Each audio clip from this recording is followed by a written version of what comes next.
Hi guys, কী অবস্থা সবার? আমি আছি রাঙ্গামাটিতে।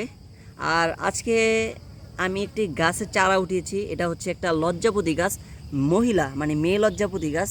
তো এই বেচারি আরও আধা ঘন্টা আগে নিজের পাখাগুলোকে একেবারে বন্ধ করে দিয়েছিল। তো আধা ঘন্টা হয়ে গিয়েছে, এখনও সে তার পাখাগুলোকে খুলতে পারছে না। আমি বেসিক্যালি জানি না, আমি এই গাছটাকে সুন্দরভাবে উঠেছি। এই যে যে দাটা আছে এটা দিয়ে চারপাশে সুন্দর করে খনন করছি।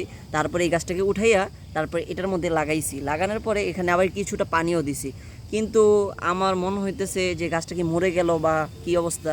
যাই হোক, এখন যেটা বলতে চাচ্ছি সেটা হচ্ছে আমি এখানে অনেকগুলো মাটি উঠিয়েছি। এই যে দেখাই, আমি এই যে অনেকগুলো মাটি উঠেছি, আপনারা দেখতে পাচ্ছেন ক্যামেরাতে। এগুলো হচ্ছে পুরোপুরি লাল মাটি, মানে লাল মাটির মতো।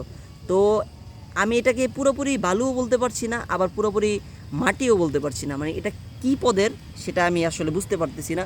যাই হোক, ওটা আসল কথা না। আসল কথাটা হচ্ছে এই জায়গাটার নাম, যেহেতু এই মাটিটা বা বালু যেটাই হোক এটা লাল, তো এই জায়গাটার নাম হইতে পারতো যে লাল মাটি, কিন্তু এই জায়গাটার নাম রাঙ্গামাটি কী জন্য দিল? এটাই হচ্ছে আমার সাদা মনে একটা পিঙ্ক কালার প্রশ্ন আর কি। তো এই মাটিটা বালুও না মাটিও না, এটা হচ্ছে আমার বন্ধুর মতো, না সাদা না কালা, মানে কোন কালার, মানে কি জিনিস, এটাই হচ্ছে কনফিউজডের বিষয়। তো এই হচ্ছে জিনিস। তো মাটিগুলো আসলে অনেক ভালো, সুন্দর লাগতেছে।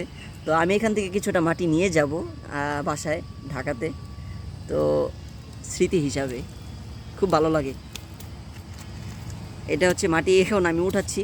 আর এই গাছটা নিয়ে আমি আসলে অনেক বেশি কনফিউজড আছি। এই গাছটাকে আসলে বাঁচবো নাকি মরে যাইবো আমি আসলে জানি না গাইস। যাই হোক, দেখা যাক।